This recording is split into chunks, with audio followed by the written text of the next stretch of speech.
I watched The Domestics, and you know what that means.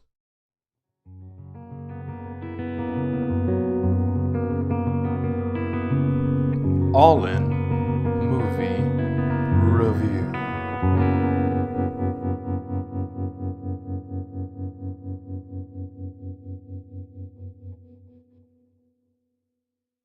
What's up, everybody? My name's Paul. Thank you for joining me here at All In for another All In movie review.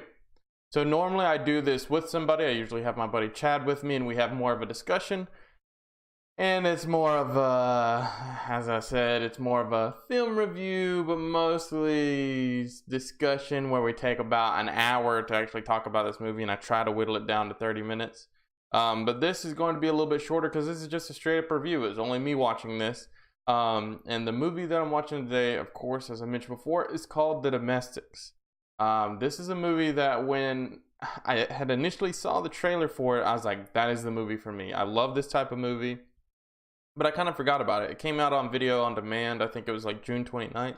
I'm just now getting around to it. It totally slipped my mind until I saw it, and I was like, oh man, this is that movie.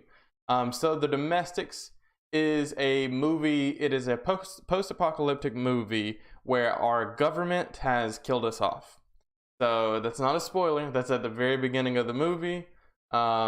They pretty much crop dust us with this blood plague. Like, these kids look up and they see these planes flying by, and you see this black dust.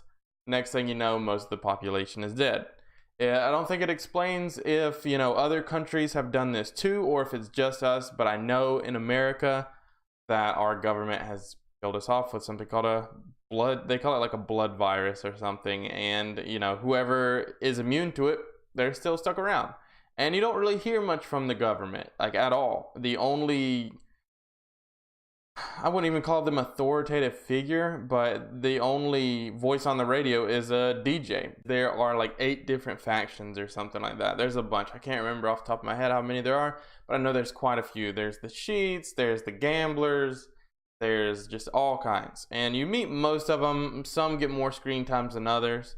And that's what I like. I like that they they give you a good showing of, what these people are about.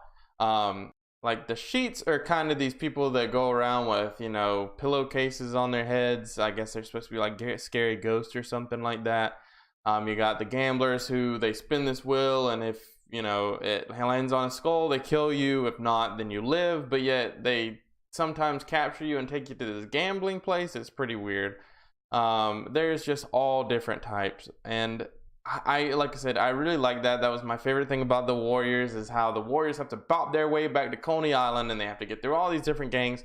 That's pretty much what this is, except these guys have a 5-hour trip. I can't remember, it's like 200 miles or something like that, where they have to get from where they are to Milwaukee, where her parents are. So it's about this couple. They've been married, but actually right before this happened, they were getting divorced, so they're kind of on some rocky grounds. The guy is doing everything that he can to please his lady. I don't know if he messed up. I don't know if she messed up. I don't know what happened. It doesn't really go into it. All you know is that they were going to get a divorce, and he's trying to make everything better, and she is just a stick in the mud through most of the movie. Now, I'll say for the first maybe half of the movie, I really didn't like her. I was not a fan of her character. She just was kind of worthless. Like, she did not help him at all with, what was going on. Like, this is a post-apocalyptic scenario, and anytime there was danger, he had to handle it while she put on headphones so she didn't have to hear. That's not very helpful. In fact, there was one part where they're walking through a store, and she has headphones on, because I guess she's stressed out or something like that, and guess what? They get jumped. It might have helped if they had an extra pair of ears, but oh man, she just, like I said, the first half of the movie was not a fan. But that's what I love about this movie. Character development. It's something that I really didn't expect, because a lot of movies nowadays, I won't say all of them, because there are a lot of good ones that do this, but a lot of movies nowadays, especially when it's just something like, because this is like The Purge or something like that. Like, there's not a lot of character development in those movies. In this, there is.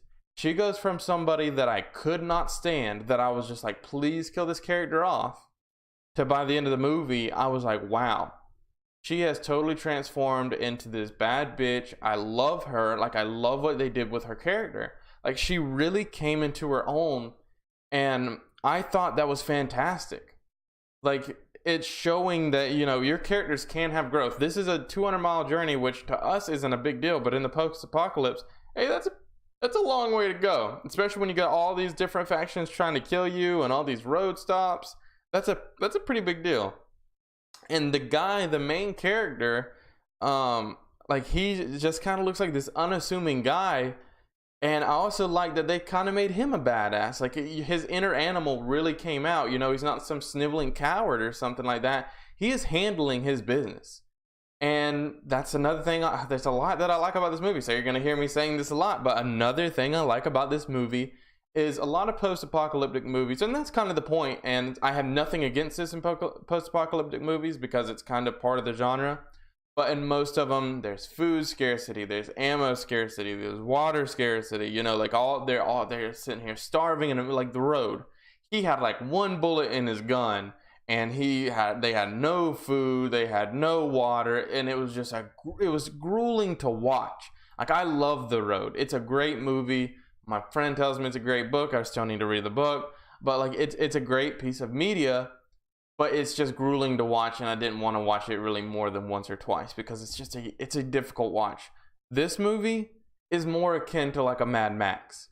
It's not quite as fun as like Mad Max was. You know, Mad Max, you could watch it 100 times. It's really relatively stress-free. This movie definitely has some horror aspects to it, and I like that.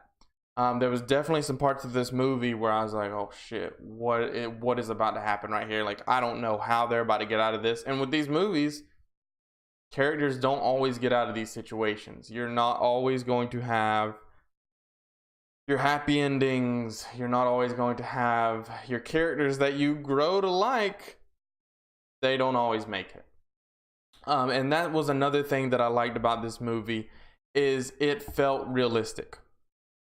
You can have somebody who's good and still do questionable things. You can have somebody, you know, that's just how it works. There, of course, are some cookie cutter characters who are like, okay, this is obviously a bad guy.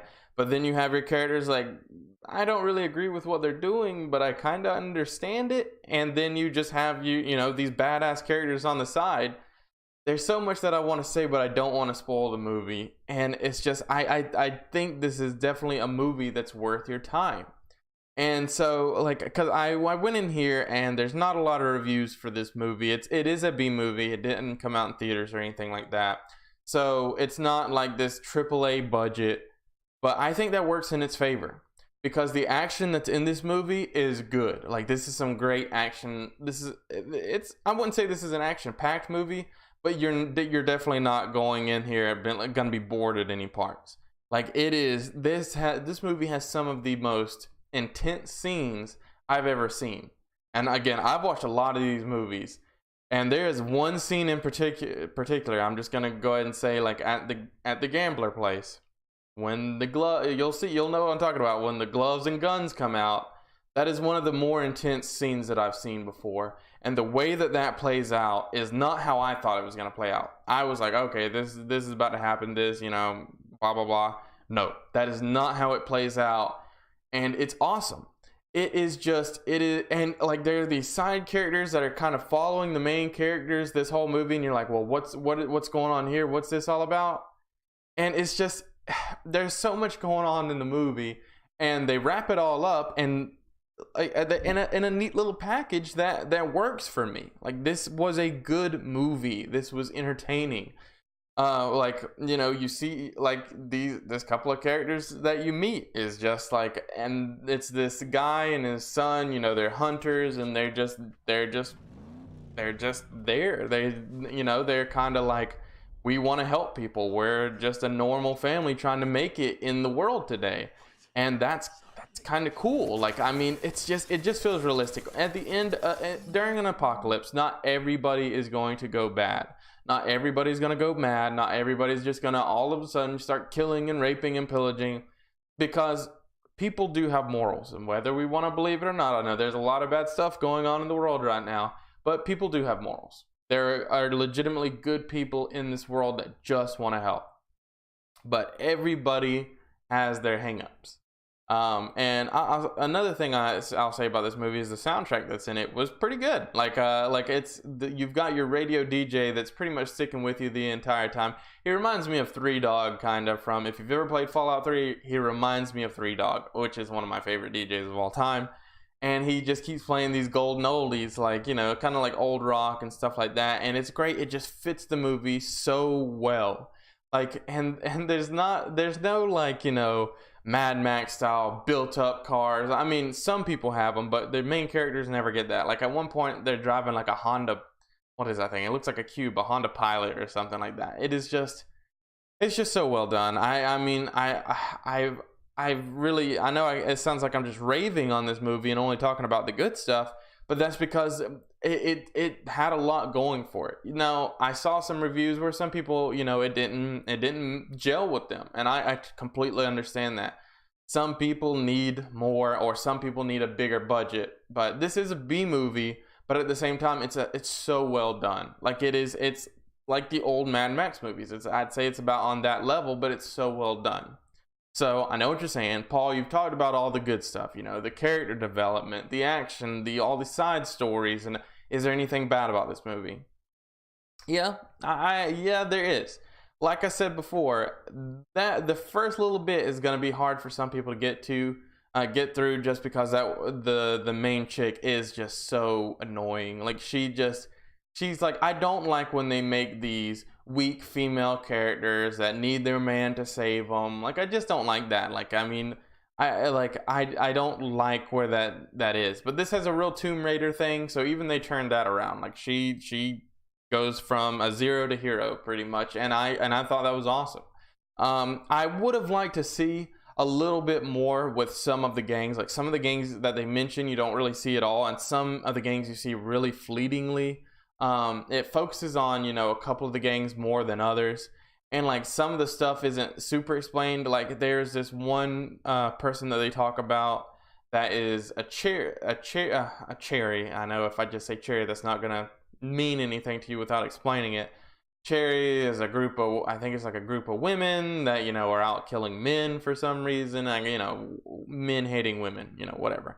And one of them breaks away and becomes a vigilante, and she's a cool character. Like, she is really cool, but you don't get any backstory with some of these characters, and some of these characters, like, by the end, it does feel kind of unfulfilling. And I mean, but that's how life goes sometimes. You know, you want all these great endings for all these characters, and that's not how it goes sometimes. So I guess that's not a negative. It's just, for me, I mean, if I was writing it, I just wanted to see some good stuff happen for some of these people, and some do, some not. Again, it's really hard to talk about this without spoiling. But yeah, I mean, other than that, like, I really did just enjoy this. If you enjoy any of these types of movies, like, I mean, like I said, they took, you know, The Purge, and they took, like, your Mad Max, they took your Warriors, and they took your The Road, and they just kind of meshed it all together, and you get The Domestics, and that's pretty cool. You know, it is kind of jiving off of a lot of what other people did, but I mean, they did it so well that if you do something, nothing is original anymore, but so you got to put your own spin on it, and I believe that's what they did. So yeah, I highly recommend this movie if you get a chance to watch it. Like, I would say don't turn it down, especially if you like that type of movie. If you want a little bit more horror than Mad Max, I would go with this movie. I wholly recommend it. So I would give this movie about 4 Mad Maxes out of 5. That seems about right to me. But anyways, that is the end of this movie review. I hope you enjoyed it, and if you did, please hit me with that like button. Drop me a comment down below. If you've watched the movie, let me know what you think. If you haven't seen the movie and you watched the trailer, let me see if it's even interesting to you. What do you think about how they did this movie, their own spin? What did you think about it? Also, if you're not subscribed, go ahead and hit that subscription button so that you'll know when my new videos post and when I'm going live. I've been going live a lot here lately, and we've been having a lot of fun. But other than that, I really just want to say thank you. I hope you enjoyed this movie review, and I hope to see you next time. Bye-bye.